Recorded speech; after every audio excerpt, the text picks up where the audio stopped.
ボスこんにちは。あ、どうも。今はコーヒー飲んでたんですか？まあ一服をね。英字新聞を読みながら、ちょっと今日はアメリカ買い付け旅の前どんなルーティンを過ごしているかっていう動画を撮ろうと思ってるんですけど、そうやってコーヒーとか新聞を飲んでのんびりされてるっていうことでいいですか？まあっていうのは嘘なんだけどね。こんな余裕はない。こんな余裕はない。余裕はない。もう忙しくて。でちょっとその忙しい前準備いろいろお話聞こうと思いますんで、よろしくお願いします。はい。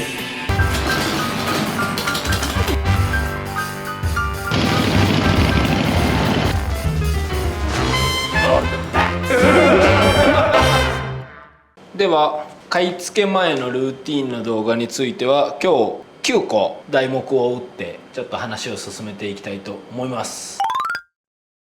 頻度はまあ年に2回、半年に1回ですかね。それ年に2回とかっていうのは何か理由とかがあるんですか？入れたい台数、まあ売れていくペース、もろもろ考えると本当はね3回ぐらい行きたいには行きたいんだけど、せめて2回行かないと間に合っていかないっていう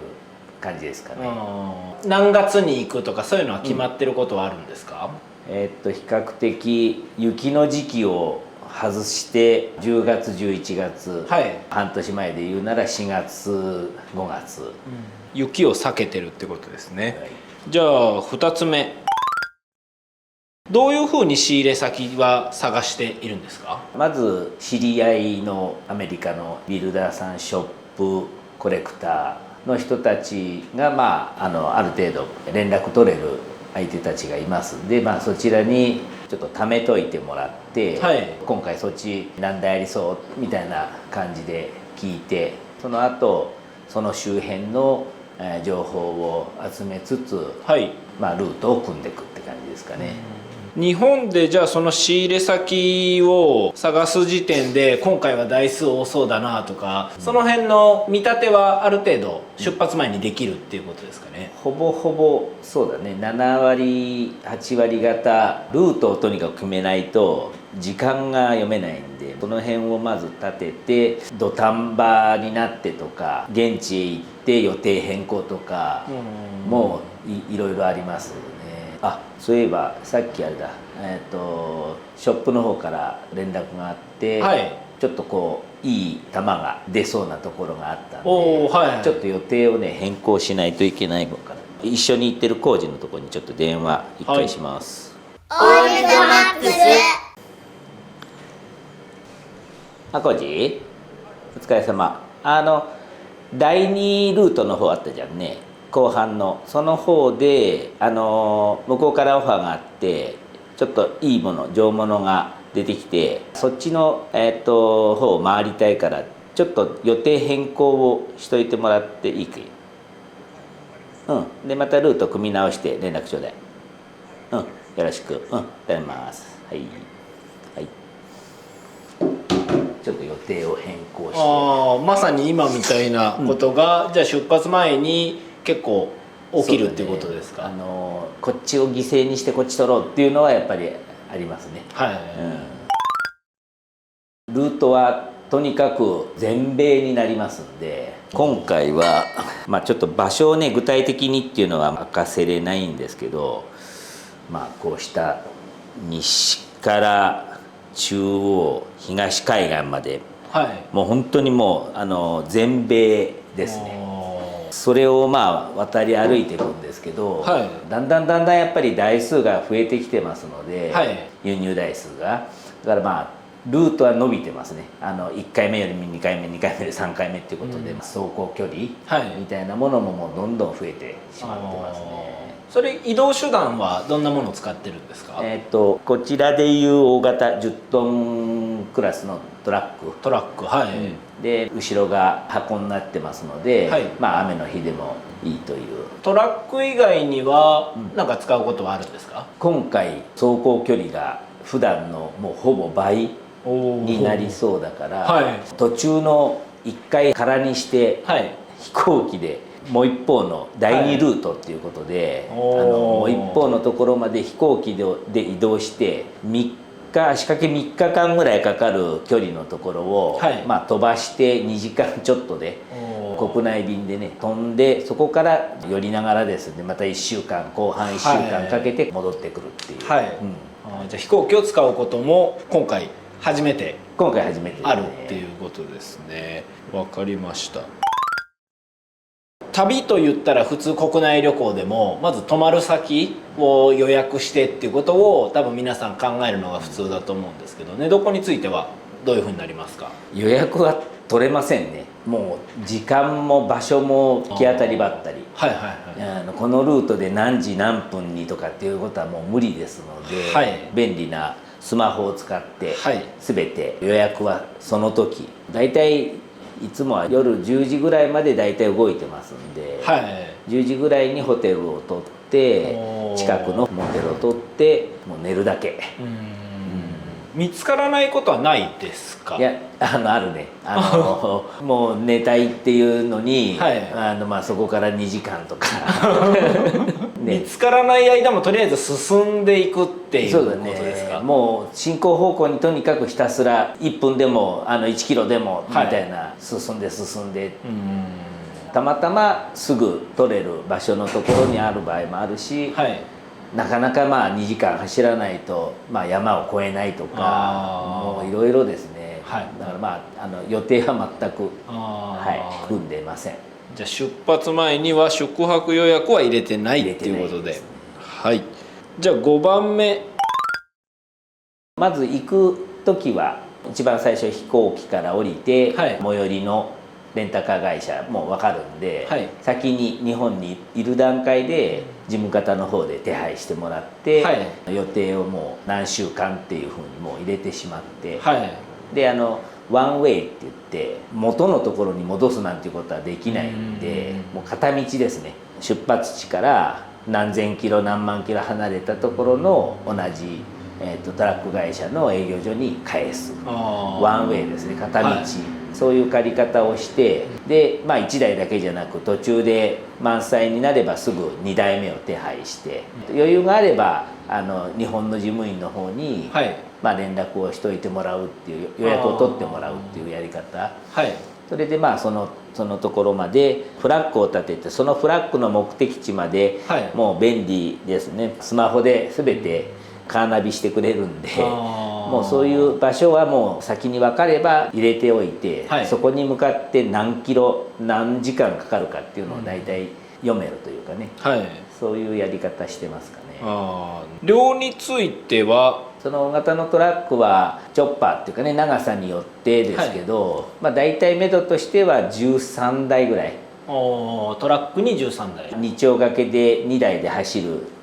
パターンが多いんで、はい単純に26台はいで1回空にして、でまた再度っていう、結局単位としては、はいコンテナを出す時にコンテナが最大18台と小物ぐらいですので、はいその18台をめどに行くと36台。36台っていうとやっぱり大型トラックをやっぱり3回回さないとはい満載にしていけれないんで、どうしてもちょっと1台多くなっちゃったとか、まあ少ない場合はねいいんですけど、はいまあ多くなっちゃったっていう時は単体で送り出すっていう方法もありますんで、ただ単価がねやっぱちょっと高くなってしまう。そうですよね。だいたい3台ぐらいレンタカーするのが日頃の流れっていうことですかね。ただでも今回は予定台数だけでも多分40台近い30後半ぐらい予定してるんで、はい台数的には、トラックは多分4杯、はいになりそうですかね。気になってる方もいるかは分かんないですけど、いるんじゃないかと思うんですけど、多少ボスの英語力についてっていうことで、行ってからどんな風に英語は使われてるんですか？なかなか本当喋れる人って、はいもう日本語喋っててもなんか英語喋ってるようななんかこうあるね、そういうのないっていうの多分分かるよね皆さんね。だからまあ英語力はもうほとんどないです。ほとんどないほとんどないです。っていうことただ長いんで、はい回数とかも多いんで聞く方はある程度は何言ってるかは言ったら分かかはなんとなくはいですね、分かります。であとやっぱり幸いなことに、はい車、バイクはいって英語なんですよね。パーツなんか全部英語ですので、そうですね。その辺の単語はやっぱりこう伝わりますし、はいまあ聞き取れるし、まあそれと個数ぐらいは言えますんで、はいであとはハウマッチぐらいは言えますんでまあその辺でなんとかできてるって感じですかね。はい。じゃあ目的に必要な最低限の英語があれば、正直いけてしまうんですね。まああとはガッツだよね。ガッツあとね、全く喋れないっていうところで、はいこの間アメリカの方から、はいまあ、メッセージもらって、はいですごくこっちも欲しかったんで、はい返信をちょっと頑張ったんですね。はいで返信して帰ってきて、まあ、ちょっとわからなかったんで翻訳機へかけて、はいで日本語に翻訳した内容が流暢な英語を喋れるスタッフに変わってくださいってなってましたね。だからまあ伝わらなかったですね、その時は。やっぱちょっとじゃあパーツこれいくら売ってくれるの、もうちょっと安くとかそういうやり取りじゃなく、文脈が欲しい時には、やっぱ伝わらないこともあるんですね。だからもううちには、はい本社の事務方には、はいアメリカにね長く住んでた帰国子女がいますんで、はいもうスタッフにできる限り細かなはい話はしてもらってますね。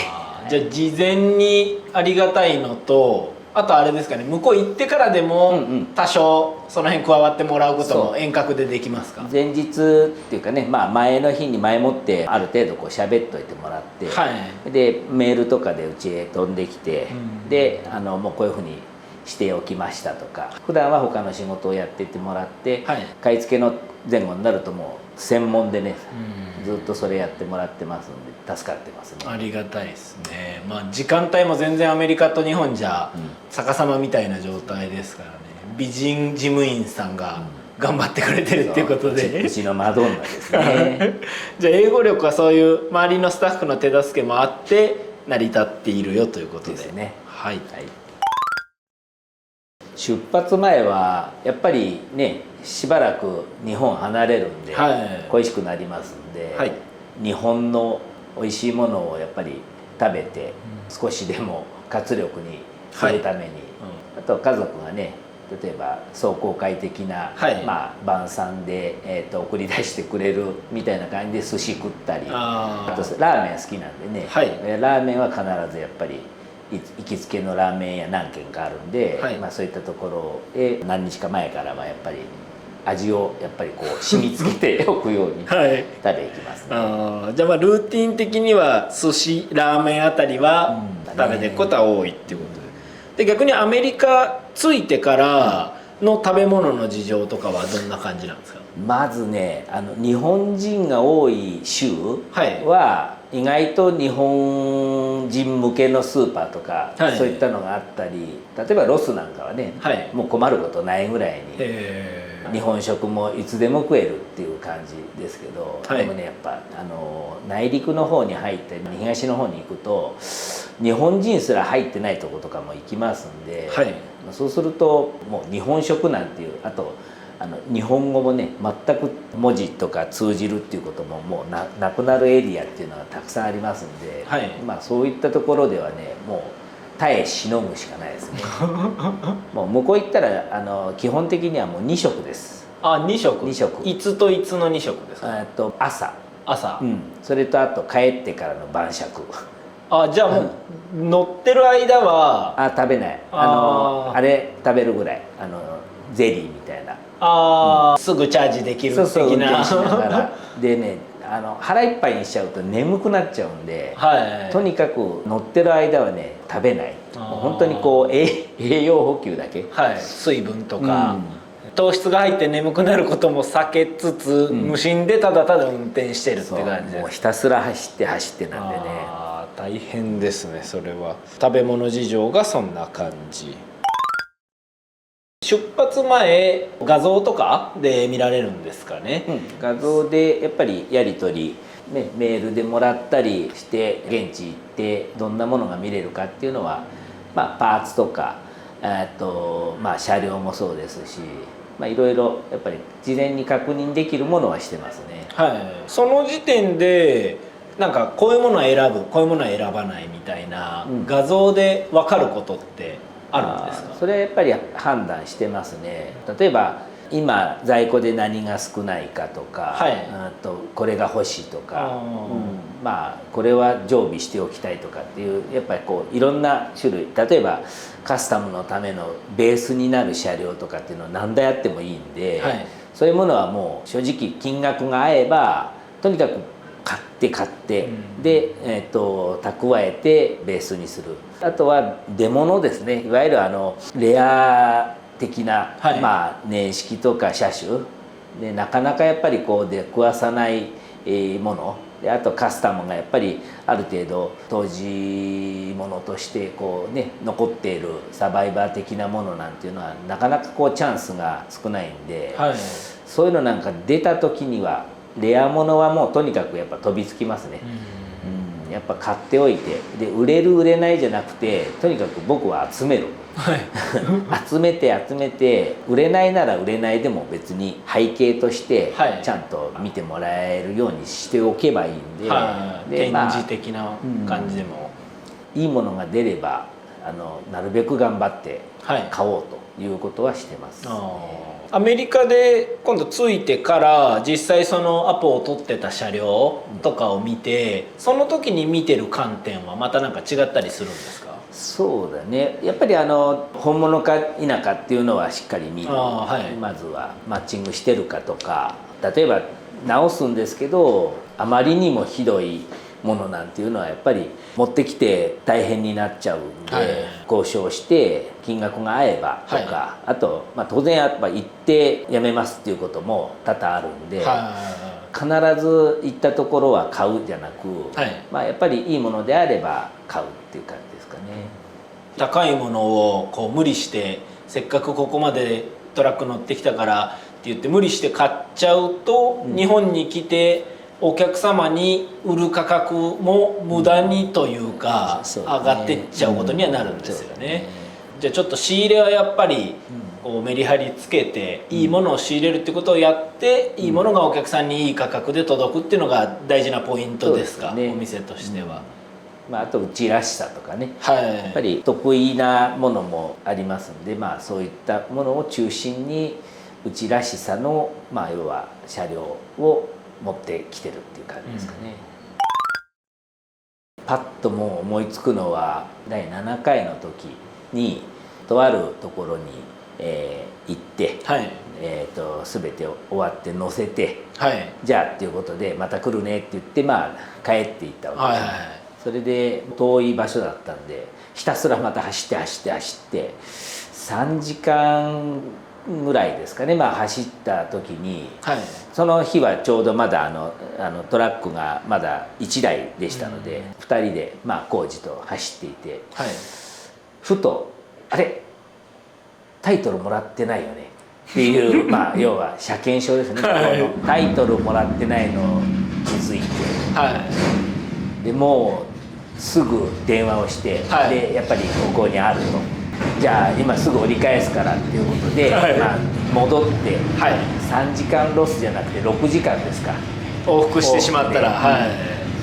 6時間後に、まあ、要はゼロに戻ってるわけです、まあ、そのところに戻った、はい、気づいたところに戻るみたいな感じで、はい、もう当然もう予定が、まあ、次の予定が、はい、ちょうど大移動の時だったんですねその次の日が。その大移動をするのにもう本当にこう無理な時間になっちゃったんで、はい、寝ずに走ろうということで2人で、はい、反省しながらツーマンで片一方が寝て片一方が運転しての繰り返しで、まあ、何十時間か走って、はい、次の目的地へ着いてシワを取ったっていう感じですかねまあそれがパッと思い出す大きなハプニングじゃあその後は書類を受け取り忘れるとかっていうことはなくなるぐらい苦い思い出ですかね。それは確認ですとにかく確認では9つの話を今してもらって、今回今出発目前っていうことで、3日前ですかね。3日後にはちょうどアメリカ出発っていうことで、出発前の話をちょっとたまには聞けたらなと思って撮ってみましたが、いかがでしたでしょうか。じゃあ最後視聴者のここまで見てくれた方に何か一言お願いします。今回も、予想するに過酷な旅に、はい、なりそうかなと。でもやっぱり好きで行ってるんでね、やっぱり楽しみにもしてますし、はい、もう頑張ってとにかく今回かなり激レアなものが入荷する予定ですんで、こうご期待ですね。じゃあまた GoPro のカメラを持って、買い付け中の動画も撮ってきてくれるということで、その動画も皆さんお楽しみに、はい、お待ちください。はい、この、動画が面白いと思った方、グッドマークと、チャンネル登録よろしくお願いします。頑張ってきます。オールドマックス。